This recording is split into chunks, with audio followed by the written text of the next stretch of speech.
નમસ્કાર મિત્રો, ધોરણ 10 ગુજરાતી દ્વિતીય ભાષા. આજે આપણે આ લેક્ચરની અંદર તેના તમામ પાઠના કવિ અને લેખક વિશેની ટૂંકમાં માહિતી જોઈશું. સૌ પ્રથમ કવિતા આવે છે મોરલી. તો તેના વિશે લખ્યું છે મીરાબાઈએ. મીરાબાઈ તો એવું કહેવાય છે કે તેમનો જન્મ ઈસવીસન 1498માં થયો હતો, અથવા તો સમયગાળો તેમનો છે 1498થી 1546 વચ્ચે. તેમનું ઉપનામ જન્મ જન્મની દાસી અને પ્રેમ દીવાની છે. તેમનું જન્મસ્થળ એવું કહેવાય છે કે રાજસ્થાનના મેડતા જિલ્લાના કુદવી અથવા તો ચૌકારી નામનું ગામ છે. તેઓ રાઠોડ વંશના હતા. તેમણે કૃષ્ણ ભક્તિ તેમના દાદા રાવ દુદાજી પાસેથી મેળવી હતી. રાવ દુદાજીના ચોથા પુત્ર રત્નસિંહજીની તેઓ દીકરી હતા. તેઓ મેવાડના રાણા પ્રતાપના કાકી તરીકે પણ પ્રસિદ્ધ છે. નાની વયે જ સિસોદિયા વંશના ભોજ રાજા સાથે તેમના લગ્ન થયા અને થોડા સમયમાં વિધવા બન્યા. ત્યારબાદ કૃષ્ણ ભક્તિમાં અને સાધુ સંતોની સોબતમાં રહેવા લાગ્યા. તેથી તેમના દિયર વિક્રમસિંહના જુલમો વધી જતા તેઓ મેવાડ છોડી મેળતા ગયા. ત્યાંથી વૃંદાવન અને છેલ્લે દ્વારકામાં પંચમહાભૂત વિલીન થઈ ગયા. મીરાના પદોનો વિષય વિરહ વેદના અને મિલનની પ્યાસ, ભાવોત્કથા અને કૃષ્ણ ભક્તિ કેન્દ્ર સ્થાને હોય છે. મીરાબાઈએ તુલસીદાસ પાસેથી પત્ર વ્યવહાર દ્વારા સાહિત્ય લખવાની પ્રેરણા મેળવી છે. એવું કહેવાય છે કે તેમના ગુરુ રૈદાસ અથવા તો રોહિદાસ હતા. રૈદાસના ગુરુ રામાનંદ હતા. મીરા માટે થઈને એવું પણ કહેવાયું છે કવિ કલાપી દ્વારા કે હતો નરસિંહ હતી મીરા, ખરા ઇલ્મી ખરા શુરા. મીરાના પદો ત્રીજા નેત્રની પ્રસાદી છે, આવું બળવંતરાય ઠાકોરે કહ્યું છે. તેમના સાહિત્ય સર્જનની વાત કરીએ તો તેની અંદર તેમણે નરસિંહરા માયરા, સત્યભામાનું રૂષણું, ગીત ગોવિંદની ટીકા, રાગ ગોવિંદ, મીરાની ગરબી આવું લખેલું છે. ત્યારબાદ ગોવિંદ પ્રાણ અમારો રે આત્મકથાનું પદ છે. જીવ અને સંગાથી પદ લખ્યું છે. તેમજ બોલમા નામનું કાવ્ય પણ તેમણે લખેલું છે. આ સિવાય ધોરણ 7માં ગોવિંદના ગુણ ગાસુ નામનું ભજન આવે છે. જીવનો સંગાથી નામનું પદ ધોરણ 11માં આવે છે અને બોલમા નામનું કાવ્ય ધોરણ 12માં આવે છે. તેમની જાણીતી ઘણી પંક્તિઓ છે. મેરી તું ગિરધર ગોપાલ દુસરા ના કોઈ, જો કે શિર મોર મુકુટ મેરા પતિ સોઈ. પ્રેમની પ્રેમની પ્રેમની રે મને લાગી કટારી પ્રેમની રે, હારે કોઈ માધવ લો મુખડાની માયા લાગી રે મોહન પ્યારા, મુખડું મેં તો જોયું તારું સર્વ જગ થયું મને ખારું.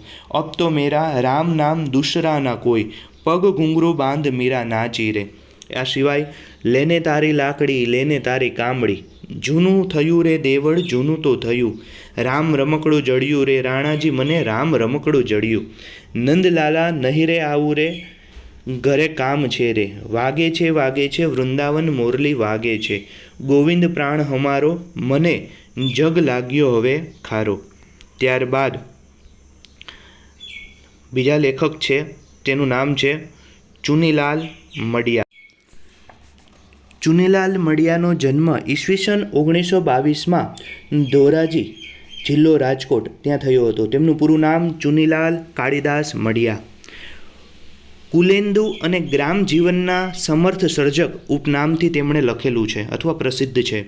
ઉમાશંકર જોશીના પ્રોત્સાહનના માર્ગદર્શનથી પ્રથમ વાર્તા સંગ્રહ ઘૂઘવાતા પૂર તેમણે આપ્યો છે. તેમની પ્રથમ નવલકથા પાવક જ્વાળા હતી. વેળા વેળાની છાયડી અને લીલુડી ધરતી પરથી ગુજરાતી ફિલ્મ પણ બની છે, જે ગુજરાતી ફિલ્મ જગતની પ્રથમ રંગીન ફિલ્મ છે. નવલકથાઓ જોઈએ તો લીલુડી ધરતી ભાગ 1 અને 2, ઇન્દ્રધનુષ્યનો 8મો રંગ, વ્યાજનો વારસ, સધરા જેસંગનો શાળો, કુમકુમ, આશકા, આલા ધાધલનું ઝીંઝાવદર. નાટક તેમણે લખ્યા છે રંગદા અને રક્ત તિલક. ટૂંકી વાર્તા ગામડું બોલે છે શરણાઈના સૂર. ખાસ કરીને શરણાઈના સૂરની અંદર આવતા પાત્રો જે પ્રસિદ્ધ છે રમઝુ મીર, ગૌરી, શકીના અને ભૂધર મેરાય. પ્રવાસ એમણે લખ્યો છે જય ગિરનાર અને નિબંધ એમણે લખેલો છે ચોપાટીને બાકડેથી. તેમના અત્યારે ધોરણ 8ની અંદર ઈચ્છા કાકા નામની વાર્તા તેમનો પાઠ આવે છે. તેમજ ધોરણ 10ની અંદર ખીજડીએ ટેકરે નામની એક નવલિકા પણ અત્યારે ભણવામાં આવે છે. ત્યારબાદ વાત કરીએ તો રમણભાઈ નીલકંઠ જે છે રમણભાઈ મહિપતરામ નીલકંઠ, તેમનું વતન જે છે તે અમદાવાદ. તેઓ પંડિત યુગના અગ્રણી સાહિત્યકાર હતા. સાહિત્ય ઉપરાંત તેમની સમાજ સેવા નોંધપાત્ર છે. તેમણે ભદ્રમ ભદ્રમ જેવી હાસ્યરસની વિખ્યાત નવલકથા આપેલી છે. રાયનો પર્વત જેવું શિષ્ટ નાટક પણ તેમણે લખ્યું છે. કવિતા અને સાહિત્ય ભાગ 1-4 માં વિમોચનના વ્યાખ્યાનો સંગ્રહાયેલા છે. ધર્મ અને સમાજ નામના 2 ભાગમાં તત્વચર્ચાને લગતા વ્યાખ્યાનો તેમણે ગ્રંથસ્થ કરેલા છે. ખાસ યાદ રાખવાનું, નવલકથા મુખ્ય 3: ભદ્રમ ભદ્રમ, હાસ્ય મંદિર અને શોધમાં. નાટક છે રાયનો પર્વત. આ સિવાય એક ખાસ બાબત યાદ રાખવા જેવી કે રમણભાઈએ લખવાની શરૂઆત ગુજરાતી કવિતા અને કળા નિબંધ આપીને કરી હતી. રમણભાઈ નીલકંઠને 1912ની અંદર રાવ બહાદુરનો ખિતાબ આપવામાં આવેલો અને 1927ની અંદર નાઇટહુડનો તેમને ખિતાબ મળેલો હતો. ખાસ ઉપનામ યાદ રાખવાના છે. ગુજરાતના પ્રથમ સમર્થ હાસ્યકાર મકરંદ નામ ઉપનામથી પણ જાણીતા છે. ગુજરાતના જાહેર જીવનના શકલ પુરુષ આવું આનંદશંકર ધ્રુવે તેમને કહ્યું હતું. અને હા, ખાસ તેમના પત્ની કોણ? તો કે વિદ્યાગૌરી નીલકંઠ, જે સૌપ્રથમ ગ્રેજ્યુએટ થનારા મહિલાઓમાંના એક છે. ત્યારબાદ જીવનઅંજલિ થાજો, જે કરસનદાસ માણેક દ્વારા આ પાઠ લખાયેલો છે. તેમનો જન્મ 28 નવેમ્બર 1901માં કરાચીમાં થયો હતો. પૂરું નામ કરસનદાસ નરસિંહ માણેક, વતન જામનગર, હડિયાણા. ઉપનામ વૈશંપાયન અને માર્મિક કાવ્યના સર્જક. તેમનું નામ મહારાજા લાયબલ કેસ સાથે પણ સંકળાયેલું છે. સત્યપ્રકાશ નામક સામાયિક શરૂ કરેલું હતું. કરસનદાસ માણેક ડેઇલી મિરર નામનું અંગ્રેજી છાપું ચલાવતા તેમજ જન્મભૂમિ છાપું પણ ચલાવતા. નૂતન ગુજરાત સાથે પણ તેઓ સંકળાયેલા હતા. તેમણે સારથી સાપ્તાહિક અને નચિકેતા માસિક પણ શરૂ કર્યું હતું. ગાંધીજી ઉપર લખાયેલ પદ્યકૃતિ કલ્યાણ યાત્રી પ્રશસ્તિપૂર્ણ રચના છે. કાવ્ય સંગ્રહ તેને જોઈએ તો મધ્યાહન, વૈશંપાયનની વાણી ભાગ 1 અને 2, પ્રેમ ધનુષ્ય, મોહબ્બતને માંડવે, રામ તારો દીવડો. આ સિવાય વાર્તા સંગ્રહ અમર અજવાળા, માલિની અને દિવ્ય વાર્તાઓ. નોંધપાત્ર કાવ્ય જોઈએ તો લાક્ષાગૃહ, કલ્યાણ યાત્રી અને જ્યોતિર્ધામ. આ સિવાય એક કાવ્ય બીજું લખેલ છે વિધવા વિવાહ. આ વિધવા વિવાહ લખવા પર તેમને પોતાનું ઘર પણ છોડવું પડ્યું હતું. તેમની ખાસ મુખ્ય એવી પંક્તિઓ જોઈએ તો મોડી મોડી ખબર પડી બા, તું જ છો જ્યોતિર્ધામ. દેવડીએ દંડ પામે ચોર મુઠ્ઠી ઝારના. છે ગરીબોના કૂબામાં તેલ ટીપુય દોહિલું. મને એ જ સમજાતું નથી કે આવું શાને થાય છે. નથી ગમતું ઘણું પણ કંઈક તો એવું ગમે છે. બસ એને કારણે જ આ ધરતીની અંદર મને રહેવું ગમે છે. જીવન અંજલિ થાજો, મારું જીવન અંજલિ થાજો. આ બધી પ્રસિદ્ધ પંક્તિઓ જે છે તે કરસનદાસ માણેકની છે. ત્યારબાદ જોઈએ આપણે તો જીવમાં જીવ આવવો. હરિકૃષ્ણ પાઠકે લખેલ છે પાઠ. હરિકૃષ્ણ રામચંદ્ર પાઠકનું વતન બોટાદ છે. તેમણે સચિવાલયમાં અધિકારી તરીકે સેવા આપેલી છે. સૂરજ કદાચ ઉગે તેમનો કાવ્ય સંગ્રહ છે. અડવા પચીસીમાં હાસ્ય કટાક્ષની કવિતાઓ તેમણે લખી છે. કોઈનું કંઈ ખવાય છે એ બાળકાવ્યનો સંગ્રહ છે. ગુલાબી આરસની લગ્ગી કિશોર કથા અને મોર બંગલો તેમનો વાર્તા સંગ્રહ છે. નગર વસે છે એમનું સંપાદન છે. ત્યારબાદ પાઠ 8 સૂરજ તો બધે જ સરખો. ખૂબ સારા એવા લેખક વિનોદ ભટ્ટનો આ પાઠ છે. વિનોદ ભટ્ટ હમણાં તલાટી 2023માં પણ તેમનો એક પ્રશ્ન પૂછાયેલો હતો. વિનોદ ભટ્ટનું પૂરું નામ વિનોદ જસવંતલાલ ભટ્ટ. 14 જાન્યુઆરી 1938 નાંદોલ, તાલુકો દહેગામ, જિલ્લો ગાંધીનગરમાં તેમનો જન્મ થયેલો. પૂરું નામ વિનોદ જસવંતલાલ ભટ્ટ છે. પ્રથમ પુસ્તક પહેલું સુખ તે મૂંગી નાર. વિનોદની નજરે કૃતિ માટે તેમને કુમારચંદ્રક પણ એનાયત કરવામાં આવેલો છે. તેઓ 1996થી 1997 દરમિયાન ગુજરાતી સાહિત્ય પરિષદના પ્રમુખ પદે રહી ચૂક્યા છે. તેમના હાસ્ય લેખો દિવ્ય ભાસ્કરમાં ઈદમ તૃતીયમ, અને ગુજરાત સમાચારમાં મગનું નામ મરી નામની કટાર માટે તેઓ પ્રસિદ્ધ થયા હતા. ખાસ યાદ રાખવા જેવું, દિવ્ય ભાસ્કરમાં ઈદમ તૃતીયમ અને ગુજરાત સમાચારમાં મગનું નામ મરી. આંખ આડા કાન નામની તેમની એક કોલમ પણ પ્રસિદ્ધ છે. આ ઉપરાંત તેમની કૃતિ હાસ્ય માધુરી ભાગ 1 થી 5 ની બંગાળી, મરાઠી, ઉર્દૂ, હિન્દી અને અંગ્રેજી ભાષામાં અનુવાદ કરવામાં આવેલો છે. સાથે સાથે વાત કહી દઉં કે નિધન તેમનું જે છે 23 મે 2018 અમદાવાદ ખાતે થયેલું છે. તેમના દ્વારા રચિત વિનોદ વિમર્શ ગુજરાતી ભાષાનું પ્રથમ હાસ્ય પુસ્તક છે. તેમને કુમારચંદ્રક 1976માં વિનોદની નજરે માટે મળેલો છે.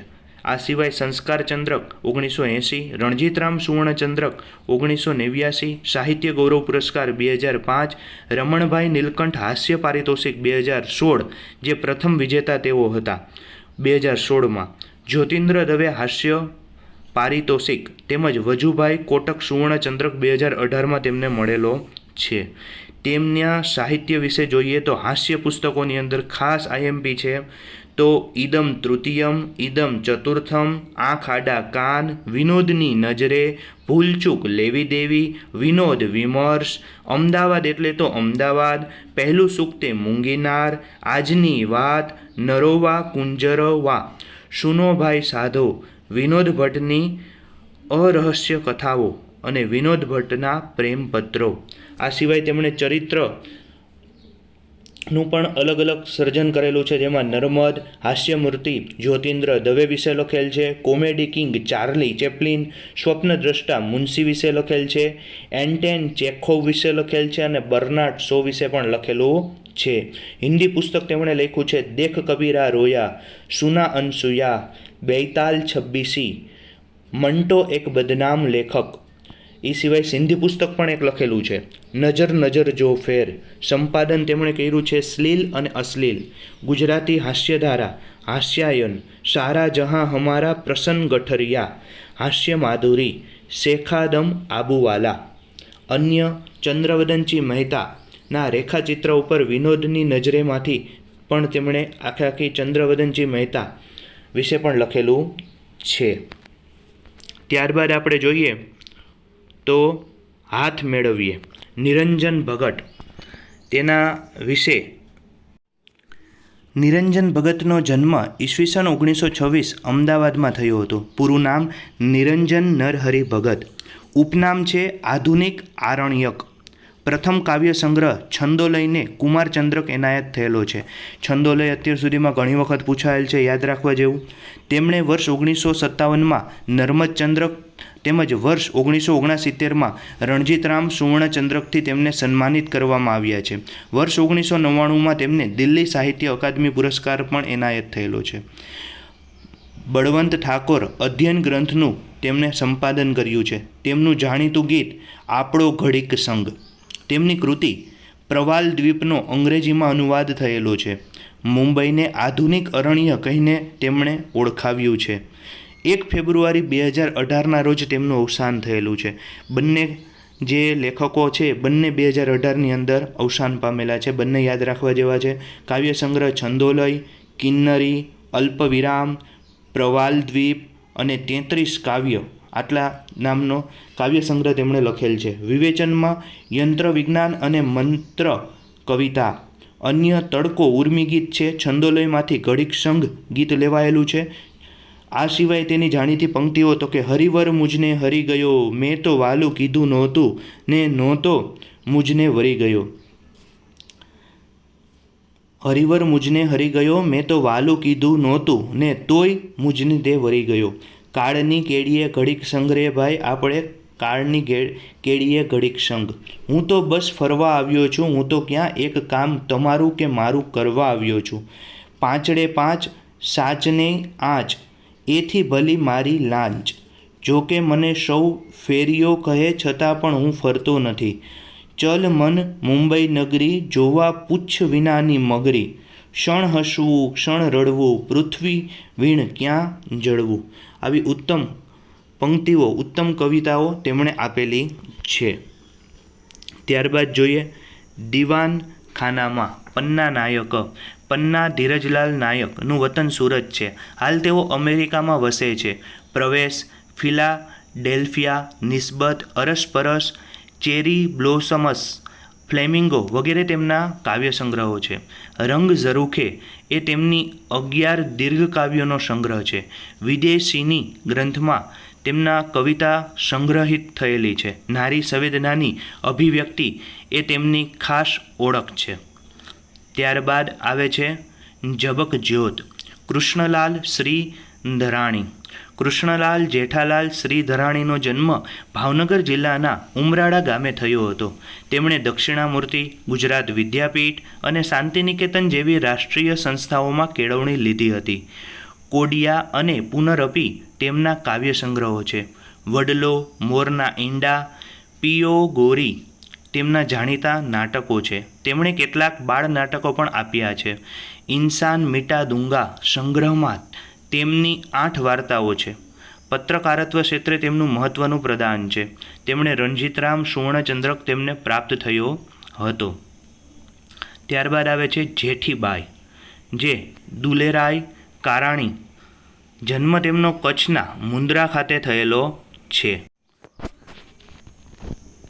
કચ્છના પ્રતિષ્ઠિત સાહિત્યકાર, કવિ અને લોકસાહિત્યના વિદ્વાન સંશોધક દુલેરાય કારાણીનો જન્મ, મૃત્યુની તારીખ બંને સમાન છે. તેમણે બ્લેક હિલ્સ ઓફ કચ્છ ગ્રંથનો કારા ડુંગર કચ્છ જા નામે અનુવાદ કર્યો છે. તેમણે થોકબંધ લોકકથાઓ આપી છે. કચ્છના મેઘાણી તરીકે તેઓ ઓળખાતા હતા. તેમણે લખેલો કચ્છ કલાધર એક ઐતિહાસિક ગ્રંથ છે. તેમની પાસેથી ગાંધી બાવની, સોનલ બાવની તેમજ કચ્છી સંગર જેવી પદ્ય રચનાઓ પણ મળી આવી છે. કચ્છના સંતો અને કવિઓ, કચ્છનું લોકસાહિત્ય જેવી કૃતિઓ પણ તેમણે આપેલી છે.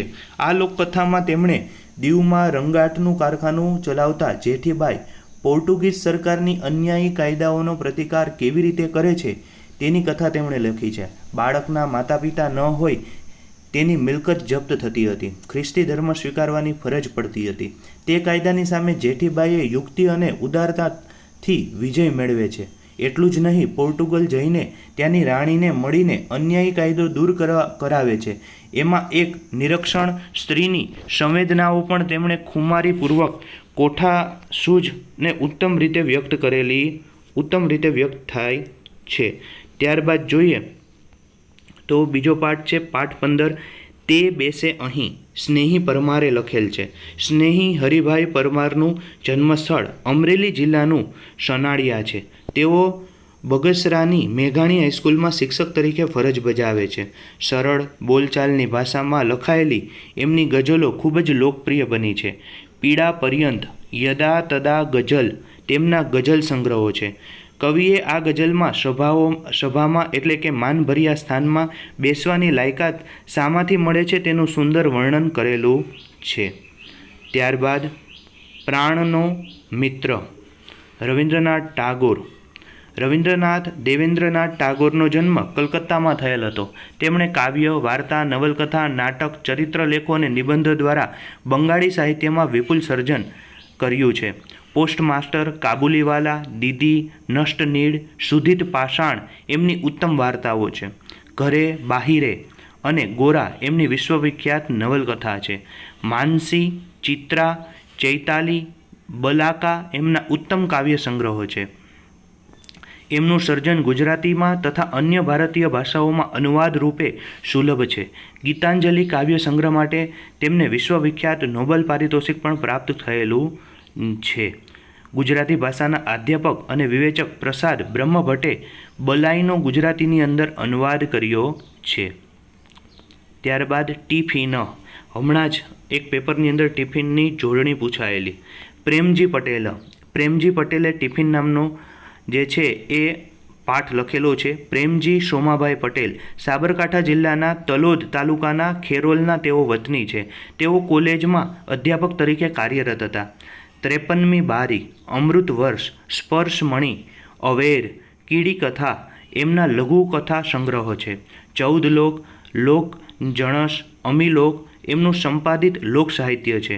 મકોડાની મુસાફરી, નવતર બાળ વાર્તાઓ એમનું બાળ સાહિત્ય છે. ગુજરાતી જીવનકથાઓ વિવેચના તરફ ગુજરાતી આત્મકથાઓ તેમના વિવેચન ગ્રંથો છે. ત્યારબાદ લઘુકાવ્ય. દુહાનું સ્વરૂપ 2 લીટીનું હોય છે, પરંતુ જીવન જીવવાનો સચોટ રીતે તે પ્રગટ કરતું હોય છે. જીવનનો ભાવ સચોટ રીતે તે પ્રગટ કરતું હોય છે. પહેલા દુહામાં કવિ સ્વજનો વચ્ચે પ્રેમની વાત કરે છે. લીમડો કડવો હોય પણ તેનો છાંયડો જે છે શીતળ હોય છે. તમે ભાઈઓ વચ્ચે અબોલા થયા હો, તમે તેમ ભાઈઓ વચ્ચે જો અબોલા થયા હોય તો પણ ખરે ટાણે એ પડખે ઊભા રહે છે. બીજા દુહામાં વાત કરી છે કે ઘડો પૂરેપૂરો ભરેલો હોય તો છલકાતો નથી, અધૂરો હોય એ જ છલકાય છે. તેમજ પૂર્ણતા પામ્યો હોય તે ફૂલાતો નથી, ઘમંડ કરતો નથી. દ્રષ્ટાંતો દ્વારા જીવનનો બોધ કવિએ સુંદર રીતે પ્રગટ કર્યો છે. હવે વાત કરીએ તો કે શેખ આદમ આબુવાલા. શેખ આદમ મુલ્લા સુજાઉદ્દીન આબુવાલાનો જન્મ અમદાવાદમાં થયો હતો. તેઓ કેટલાય સમય સુધી પશ્ચિમ જર્મનીમાં રહ્યા હતા. Voice of Germany Hindustan radio વિભાગનું હિન્દી ઉર્દુ સર્વિસનું તેઓ સંચાલન કરતા. ગુજરાતી ગઝલના વિકાસમાં મુશાયરા પ્રવૃત્તિ દ્વારા તેમણે નોંધપાત્ર પ્રદાન કર્યું છે. સરળ બોલચાલ ભાષામાં લખાયેલી એમની ગઝલો ખૂબ જ લોકપ્રિય બની છે. ચાંદની, સોનેરી લટ તેમના ગઝલ સંગ્રહો છે. ખુરશી તેમનો કટાસ કાવ્ય સંગ્રહ છે. શેખાદમ આબુવાલાએ જિંદગી ખુમારીથી, બેફિકરાઈથી, મોજથી કેમ જીવાય તે હૃદયસ્પર્શી રીતે મુક્તકના લઘુ સ્વરૂપ દ્વારા વર્ણવેલી છે. અમને નાખો જિંદગીની આગમાં, આગને પણ ફેરવીશું બાગમાં. સર કરીશું આખરે સૌ મોરચા, મોતને પણ આવવા દો લાગમાં. શેખાદમ આબુવાલાની આ મુક્તક છે. ત્યારબાદ વાત કરીએ હર્ષદ દ્વિવેદી. હર્ષદ અમૃતલાલ ત્રિવેદીનું વતન સુરેન્દ્રનગર છે. એક ખાલી નાવ, રહી છે વાત અધૂરી, તારો અવાજ, તારા વિના તેમના કાવ્ય સંગ્રહો છે. શબ્દાનુભવ તેમનો વિવેચનાત્મક લેખોનો સંગ્રહ છે. લાલિત્ય, રાજેન્દ્ર શાહના સોનેટ, અલંકૃતા, નવલકથા અને હું આ બધા તેમણે સંપાદિત કરેલા છે. ત્યારબાદ વાત કરીએ તો ફિલિપ ક્લાર્ક. ફિલિપ સ્ટાનિસા ક્લાર્કનો જન્મ આણંદ જિલ્લાના સામરખામાં થયો હતો. શરૂઆતમાં શિક્ષક, ત્યારબાદ સરકારી અધિકારી તરીકે સેવા આપેલી. ટહુકી રહ્યું ગગન, સૂરથી ગાજે વન તે પહેલાં તેમના કાવ્ય સંગ્રહો છે. બારી તેમનો લઘુ કથા સંગ્રહ છે. રીમઝીમ રીમઝીમ રમતા રમતા રાત પડી, સવારના તડકામાં તેમના બાળ સાહિત્યના સંગ્રહો છે. મોર્નિંગ વોક તેમનું હાસ્ય વ્યંગ પુસ્તક છે. હાઇકુ, ખાસ IMP, હાઇકુ એ જાપાનીઝ કાવ્ય પ્રકાર છે. તેમાં 5-7-5 એમ 17 અક્ષરની 3 પંક્તિ હોય છે. એક ચમકારાની જેમ તેમાં ચિત્ર ખડું થતું હોય છે. અહીં આપેલા હાઇકુમાં લીલને કારણે જાણે કે તળાવ પોઢી ગયું છે. કશો સંચાર નથી, જીવંતતા નથી, પરંતુ એક પક્ષી આવીને ચાંચ બોળે છે અને તળાવ જાગી ઉઠે છે. લીલ ઓઢીને પોઢ્યું તળાવ જાગ્યું, પંખીને ચાંચે. ફિલિપ ક્લાર્કે લખેલ છે. ધીરુ પરીખ. ધીરુભાઈ ઈશ્વરલાલ પરીખનો જન્મ વિરમગામમાં થયો હતો. ગુજરાત યુનિવર્સિટીમાં ગુજરાતી વિભાગના અધ્યક્ષ તરીકે તેમણે સેવા આપેલી છે. કંટકની ખુશ્બો તેમનો વાર્તા સંગ્રહ છે. ઉધાડ એમનો કાવ્ય સંગ્રહ છે. આ એકવાર પૂછાયેલ છે. અંગ 25માં છપ્પા શૈલીમાં 25 કટાક્ષ કાવ્ય લખેલા છે. આજ્ઞા એમનો હાઇકુ સંગ્રહ છે. રાસ યુગમાં પ્રકૃતિ નિરૂપણ એમનો શોધ પ્રબંધ છે. દેશ વિદેશના કવિઓ વિશેનો તેમણે પરિચય આપતું પુસ્તક પણ તેમણે લખ્યું છે. નિષ્કુળાનંદ પદાવલી, 7 મહાકાવ્યો અને પંચમહાકાવ્યો તેમના સંપાદન ગ્રંથો છે. ત્યારબાદ જોઈએ સત્યવ્રત. તો સત્યવ્રત જે છે એ ઉમાશંકર જોશી દ્વારા લખાયેલ. ગાંધીયુગના સાહિત્યકારોની અંદર ઉમાશંકર જોશી ખૂબ જાણીતા એવા લેખક. જન્મ 21 જુલાઈ 1911માં સાબરકાંઠાના ઈડર તાલુકાના બામણા નામના ગામમાં ઉમાશંકર જોશીનો જન્મ થયેલો. તેમનું પૂરું નામ ઉમાશંકર જેઠાલાલ જોશી. ખાસ તેમના ઉપનામ અત્યાર સુધીમાં ઘણી વખત પરીક્ષામાં પૂછાઈ ગયેલા છે. તો વાસુકી, વિશ્વશાંતિના કવિ અને શ્રવણ ઉપનામ હતા. ઉમાશંકરના લેખનની શરૂઆત નખી સરોવર ઉપર શરદ પૂર્ણિમા સોનેટ દ્વારા થઈ હતી. ઉમાશંકર જોશીએ વાસુકીના ઉપનામે વાર્તાઓ લખી છે. વાસુકીના ઉપનામે વાર્તાઓ લખી છે. ઉમાશંકરનો પ્રથમ કાવ્ય સંગ્રહ 1931માં વિશ્વશાંતિ તેમણે આપ્યો હતો. ઉમાશંકર જોશીએ 37 વર્ષ સુધી સંસ્કૃતિ માસિક ચલાવ્યું હતું. ઉમાશંકર જોશીએ 1981માં વિશ્વ ગુર્જરીનો ગૌરવ પુરસ્કાર પ્રાપ્ત કરેલો છે. ઈસવીસન 1967માં સૌ પ્રથમ ભારતીય જ્ઞાનપીઠ પુરસ્કાર જીતનાર ગુજરાતી નિશિત કાવ્ય સંગ્રહ માટે. નિશિતનો અર્થ થાય છે મધ્યરાત્રિ એવો એમનો અર્થ થાય છે. બરાબર છે. આ ઘણીવાર પૂછાયેલ છે. આ ઉપરાંત ઈસવીસન 1939માં રણજીતરામ સુવર્ણચંદ્રક તેમજ 1947માં નર્મદ સુવર્ણચંદ્રક તેમને મળેલો છે. ગુજરાત રાજ્યની રચના કાળે ઉમાશંકર જોશીએ ગુજરાત સ્તવનો નામના કાવ્ય રચના ગુજરાતને સમર્પિત કર્યા હતા. તેઓ 1970થી 1976 સુધી સાહિત્ય ક્ષેત્રમાંથી રાજ્યસભાના સભ્ય તરીકે નિમણૂક પામેલા છે. ઈસવીસન 1970માં ગુજરાત યુનિવર્સિટીના ઉપકુલપતિ રહી ચૂક્યા છે. શાંતિ નિકેતન વિશ્વભારતી યુનિવર્સિટીના ઉપકુલપતિ રહી ચૂક્યા છે તથા ભાષા ભવનના પણ તેઓ અધ્યક્ષ રહી ચૂક્યા છે. ખાસ યાદ રાખવા જેવું નિબંધ તેમણે લખ્યો છે ઉગાડી બારી, ગોષ્ઠી અને શિવ સંકલ્પ. આ સિવાય કાવ્ય સંગ્રહમાં નિશિત, વિશ્વશાંતિ, ગંગોત્રી, સપ્તપદી, મહાપ્રસ્થાન, પ્રાચીના, આતિથ્ય, ધારાવસ્ત્ર, અભિજ્ઞા, વસંત વર્ષા, ભૌમ્યા વિના ઉમાશંકર જોશીના તમામ કવિતાઓને સમગ્ર કવિતા નામે પ્રકાશિત કરવામાં આવેલા છે. નાટક તેમણે લખ્યું છે સાપના ભારા, શહીદ અને હવેલી. મહાકાવ્ય તેમણે લખ્યા છે પ્રાચીના, મહાપ્રસ્થાન. નવલકથા લખી છે પારકા જણિયા. શિક્ષણની અંદર એમણે કેળવણીનો કિમિયો નામનું પુસ્તક લખ્યું છે. આ પણ એકવાર પૂછાઈ ગયેલું છે, કેળવણીનો કિમિયો. ટૂંકી વાર્તા તો કે વિસામો, શ્રાવણી મેળો, અંતરાય, 3 ઊંધાવ 2 અને બીજી વાતો. 3 અંધુ 2 અને બીજી વાતો ઉમાશંકર જોશીનું શ્રેષ્ઠ વાર્તાઓ. આ સિવાય પ્રવાસ વર્ણનમાં યુરોપ યાત્રા, ઈશાન ભારત અને આંદમાનના ટહુક્યા મોર, ચીનમાં 54 દિવસની યાત્રી. આ સિવાય એકાંકીમાં તેમણે હવેલી નામે એકાંકી લખી છે. તેમાં ખાસ પાત્રો યાદ રાખવા જેવા છે, ઘણીવાર પૂછાયેલ છે. હવેલીની અંદર એકાંકીમાં ભૂધર કાકા, હરજીવન, રૂપા કાકી, ગાડાવાળો વાણિયો, કેશવ, વેણીદાસ, રઘુ પછી કુંભાર અને કાછિયો. આ સિવાય તો કે આશંકા કાવ્ય સમગ્ર કવિતામાંથી, તે શું કર્યું સમગ્ર કવિતામાંથી લીધેલ છે. ખિસકોલી નામે કાવ્ય સમગ્ર કવિતામાંથી જ લીધેલ ખિસકોલી છે. એ સિવાય વિશાળે જગ વિસ્તાર. આ સિવાય પ્રશ્ન નામની પણ એક લખેલ છે જે સોનેટ છે, એ ગંગોત્રીમાંથી લેવામાં આવેલી છે. તેમની જાણીતી પંક્તિઓની વાત કરીએ તો વ્યક્તિ મટીને બનું વિશ્વ માનવી, માથે ધરું ધૂળ વસુંધરાની. મળતા મળી ગઈ મને મોંઘેરી ગુજરાત, ગુજરાત મોરી મોરી રે. ધન્ય ભૂમિ ગુજરાત, ધન્ય હે ધન્ય ગીરા ગુજરાતી. વિશાળે જગ વિસ્તારે, નથી એક જ માનવી, હું ગુલામ. સૃષ્ટિભાગનું અમૂલ ફૂલ, માનવી ગુલામ. આ સિવાય ભૌમ્યા વિના મારે ભમવાતા ડુંગરા. માનવી પ્રકૃતિ સૌને વસુદેવ કુટુંબકમ. ભૂખ્યા જનનો જઠર અગ્નિ જાગશે ને ખંડેરની ભસ્મકણી ન લાદશે. સૌંદર્ય પી ઉરઝરણ ગાશે પછી આપમેળે. 5 આંગળીઓમાં જેવા હતા 5 પાંડવ, વળી જે મુઠ્ઠી કિંતુ દ્રૌપદીના પ્રભાવથી. આ સિવાય પંક્તિઓ છે 3 વાના મુજને મળ્યા, હૈયું મસ્તક હાથ, બહુ દઈ દીધું નાથ જા, ચોથું નથી માંગવું. મને મળી નિષ્ફળતા અનેક, તેથી થયો સફળ કંઈક હું જિંદગીમાં. મોટા ભાઈઓની અલ્પતા જોઈ થાક્યો, નાનાની મોટાઈ જોઈ જીવું છું. સ્વતંત્ર પ્રકૃતિ તમામ એક માનવી જ કાં ગુલામ. કે હીન જન્મે નવહીન માનવ, કે હીન કર્મે બને હીન માનવ. આ તમામ જાણીતી પંક્તિ તેમની છે. તેમનું ધોરણ 6ની અંદર ગુજરાત મોરી મોરી રે ઉર્મી ગીત આવે છે. ધોરણ 11માં હવેલી નામની એકાંકી આવે છે, જેના પાત્રો હમણાં જ મેં કહ્યા કે ભૂધર કાકા, હરજીવન, રૂપા કાકી, ગાડાવાળો વાણિયો, કેશવ, વેણીદાસ, રઘુ, કુંભાર અને કાછિયો. આ સિવાય એક 11મા જ ધોરણમાં આવે છે સીમ અને ઘર નામની સોનેટ પણ આવે છે. ધોરણ 12ની અંદર યુધિષ્ઠિર અને યુદ્ધ વિષાદ, આ એક નાટ્યાંશ પણ આવે છે. આ સિવાય દ્વિતીય ભાષામાં સત્યવ્રત નામનો પાઠ પણ આવે છે.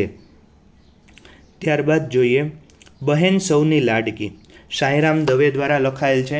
શાહીરામનું મૂળ નામ પ્રશાંત વિષ્ણુપ્રસાદ દવે છે. તેમનો જન્મ જામનગરમાં થયો હતો. શિક્ષક તરીકે કાર્ય કરી હાલ લોક સાહિત્યના કાર્યક્રમો આપે છે. હસતા અક્ષર, રંગ કસુંબલ ગુજરાતી, અક્ષરની આંગળીયું ઝાલી તેમના કાવ્ય સંગ્રહો છે. જ્યારે હાસ્યનો હાઈવે, અમથા અમથા કેમ ન હસીએ, હસો નહીં તો મારા શમ વગેરે તેમના વ્યંગ અને કટાક્ષમાં વ્યક્ત કરતા સંગ્રહો છે. ત્યારબાદ જોઈએ દીવડો. દલપતરામ પઢિયાર. દલપતરામ નારાયણ રાય પઢિયારનું વતન કહાનવાડી. ગુજરાત વિદ્યાપીઠમાં અભ્યાસ અને અધ્યાપન બાદ તેઓ ગુજરાત સરકારના માહિતી વિભાગના સેવા આપી નિવૃત્ત થયા. ભોંય બદલો, સામે કાંઠે તેડા તેમના કાવ્ય સંગ્રહ છે. ભજન પ્રકારમાં તેમનું વિશિષ્ટ પ્રદાન છે. તેમણે બાળ વાર્તાઓ, ચરિત્ર નિબંધો પણ લખ્યા છે. તેમણે ગુજરાતી સાહિત્ય અકાદમી અને ગુજરાતી સાહિત્ય પરિષદના પુરસ્કાર પણ મળેલા છે. અહીં દીવડો ગીતમાં કવિએ વિવિધ ગ્રામ પ્રતીકો આપ્યા છે. ઉંબર, ઓરડો, મેડી, કૂવો, ખેતર, પાદર, ડુંગરનો વિનિયોગ કરીને અંતરના ઉજાસની વાત અહીં કરવામાં આવેલી છે. ત્યારબાદ જોઈએ બે કવિ અને લેખક વિશે નીચે લખેલ છે, બરાબર છે. તે પણ ધોરણ 10માં જ આવે છે. તેમાંના એક છે કુમારપાળ બાલાભાઈ દેસાઈ. જન્મ તેમનો રાણપુરમાં થયેલો છે. ગુજરાતી વિશ્વકોશ સાથે પ્રારંભથી જ તેઓ જોડાયેલા છે. વતન સુરેન્દ્રનગર જિલ્લાનું સાયલા. પિતા તો કે બાલાભાઈ દેસાઈ. બાલાભાઈ દેસાઈને સૌ ઓળખે છે જય ભીખુના ઉપનામે. તેઓનું પ્રથમ પુસ્તક હતું કુમારપાળ દેસાઈનું વતન તારા રતન. કુમારપાળ દેસાઈ ભારતના વડાપ્રધાન લાલ બહાદુર શાસ્ત્રીના જીવનની માહિતી તેમણે એકઠી કરી હતી અને મહામાનવ શાસ્ત્રી પુસ્તક તેમણે બનાવેલું. તેમના ધોરણ 5ની અંદર અપંગના ઓજસ પ્રસંગ કથા પાઠ આવે છે કુમારપાળ દેસાઈનું. આ સિવાય ધોરણ 10ની અંદર ભારતીય સંસ્કૃતિના જ્યોતિર્ધર જે દ્વિતીય ભાષાની અંદર તેમનો પાઠ આવે છે, જે પુસ્તકમાંથી જ આ બાબતો લીધેલી છે, બરાબર છે. તેની અંદર ધોરણ 5ની અંદર અપંગના ઓજસ પ્રસંગ કથા, ધોરણ 10ની અંદર ભારતીય સંસ્કૃતિના જ્યોતિર્ધર, બરાબર. તેની અંદર વીરચંદ રાઘવજી ગાંધી વિશેની માહિતી આપેલી છે. સાહિત્ય સર્જન તેમનું જોઈએ તો તેમણે ચરિત્રની અંદર લખ્યું છે મહામાનવ શાસ્ત્રી, મૂળ માર્ગનું અમૃત અને આધ્યાત્મનું શિખર, લાલ ગુલાબ, અપંગના ઓજસ, આફતોની આંધી વચ્ચે સમૃદ્ધિનું શિખર. વિવેચન ગ્રંથની અંદર ભાવન વિભાવન, વાર્તા સંગ્રહ એકાંતે કોલાહલ, બાળ સાહિત્યમાં બિરાદરી, વતન તારા રતન, મોતને હાથતાળી, કાથરોટમાં ગંગા, સાચના સિપાઈ. 2015માં તેમને રણજીતરામ સુવર્ણચંદ્રક મળેલ છે. 2004માં પદ્મશ્રી અને 2009માં સાહિત્ય ગૌરવ પુરસ્કાર તેમને આપવામાં આવેલું છે. અને ખાસ વાત કરીએ હિમાંશી સેલાત. હિમાંશી સેલટ જે છે તેમનો જન્મ 8 જાન્યુઆરી 1947 સુરત મુકામે થયેલો હતો. આઠમો રંગ અને સપ્તધાર તેમની નવલકથા છે. અંતરાલ, અંધારી ગલીમાં સફેદ ટપકા, એ લોકો, સાંજનો સમય, પંચવાયકા, પ્લેટફોર્મ અને ખાંડણિયામાં માથું આ બધી જ તેમની નવલિકા છે. અંતરાલ, અંધારી ગલીમાં સફેદ ટપકા, એ લોકો, સાંજનો સમય, પંચવાયકા, પ્લેટફોર્મ, ખાંડણિયામાં માથું. આ સિવાય મુક્તિ વૃત્તાંત નામની તેમની આત્મકથા પણ તેમણે બહાર પાડેલી છે. વિક્ટર પુસ્તકમાંથી પ્રાણીઓના ઉછેરની સંવેદન કથા તેમણે મૂકેલી છે. તેમની પંક્તિમાં જોઈએ તો કીર્તિ શબ્દ બહુ વજનદાર ભાઈ, અમારે ડટાઈ જવું નથી. જેવીએ પહેલાં પછી લખાય તો ઠીક છે, ન લખાય તો વસવસો નથી. તો ધોરણ 10ની અંદર ગુજરાતી દ્વિતીય ભાષાની અંદર આવતા તમામ લેખક વિશેની માહિતી મૂકી છે. જો તમને વિડીયો પસંદ આવે તો લાઈક કરજો અને કાંઈ કહેવું હોય તો નીચે કોમેન્ટ દ્વારા દર્શાવજો. અસ્તુ. જય હિન્દ.